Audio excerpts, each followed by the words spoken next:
Salut, c'est Guillaume. Je vous propose de découvrir un extrait du prochain épisode de Course épique. Course épique, c'est chaque semaine un invité, une course, une histoire hors du commun. Je vous donne rendez-vous tous les mercredis pour découvrir un nouvel épisode et vivre une grande et belle histoire de course. Mais avant ça, place à un extrait de notre prochain épisode. Le championnat du monde de 100 km, c'était mon deuxième 100 km que je courais en compétition.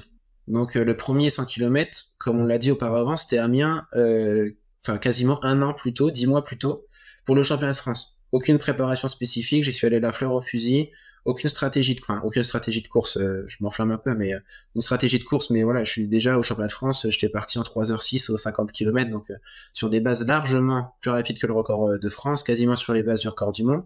Donc j'avais tout à faire, j'avais tout à apprendre, les ravitaillements. À Amiens, j'avais fait n'importe quoi, je savais pas comment me ravitailler. Il me semble que si on regarde les photos de la course, encore jusqu'au 85e kilomètre, j'avais un bonnet et des gants, alors que je commençais à avoir chaud, quoi. Il faisait 12-13 degrés.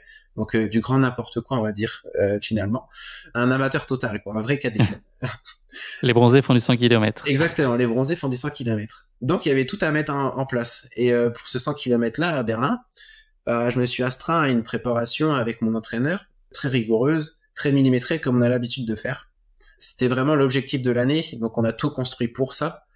Et du coup, on a commencé à faire des sorties beaucoup plus longues que ce qu'on avait l'habitude de faire à l'entraînement, quoi. On a fait au maximum de la préparation 60 km, mais c'est pas 60 km en footing, quoi. On a fait 60 km. Par exemple, la sortie la plus longue que j'ai fait, la plus belle à mon sens, qui m'a donné confiance 3 semaines avant la compétition, c'était 60 km avec 20 km à 3,40 au kilomètre, donc ça à peu près 16 à l'heure.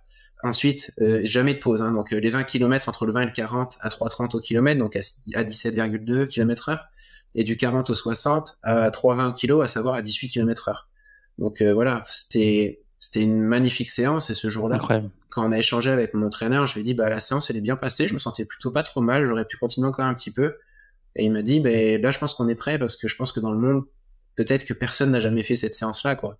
Donc, faudrait quelqu'un d'aussi furieux que moi pour faire une telle séance, et un entraîneur aussi un peu furieux, parce que pour donner un tel entraînement, faut être un peu furieux et un peu barbare. Mais il sait que j'aime ce côté de l'entraînement-là, et il m'accompagne dans ce sens-là, à savoir, il me dit toujours qu'il faut qu'il me donne à manger à l'entraînement, parce que sinon je reste sur ma faim. Et ce jour-là, je pense qu'on était prêts. Enfin, quand je dis on, en fait, c'est parce qu'à chaque fois, j'englobe l'équipe. Je parle pas de moi à la troisième personne, hein, mais c'est Il vous en prie. Voilà, c'était, on était tous ensemble, on était prêts, et finalement, on était tous d'accord pour dire on est prêts, on y va. Et puis, on va voir ce qui va se passer le jour J. À quel point tu regardes les autres? Est-ce que le sujet, c'est principalement toi? Ou est-ce que quand même, tu vas un peu creuser les profils qui sont présents sur place? Est-ce que tu peux aussi peut-être nous éclairer sur les nations qui sont traditionnellement fortes sur le 100 km? C'est pas forcément des pays auxquels on pense, en tout cas, avec un prisme qui est un peu différent de trail ou de format de course un peu plus court. Ouais. C'est quoi les nations aussi à surveiller traditionnellement? Alors, pour parler de, on va dire, la start list, tout simplement, au départ de la course, en Europe, il n'y avait pas grand coureur, très honnêtement. Les meilleurs coureurs étaient à 6h30, 35, il me semble, de mémoire. Même pas, ouais, 6h35, donc rien d'incroyable par rapport à ce que j'ambitionnais. Hein. C'est énorme, 6h35. À l'époque, j'avais fait 6h42 à Amiens. Donc, moi, je disais, les coureurs de 6h35, c'est pas de la concurrence pour moi, c'est ceux qui vont finir derrière. Le côté américain, ils sont quand même assez solides. Jim Wemsley, par exemple, a fait 6h09 au 100 km, mais il n'était pas présent ce jour-là parce qu'il préparait l'UTMB, il courait l'UTMB qui était le même jour, il me semble, et il s'est destiné plus à une carrière sur le trail.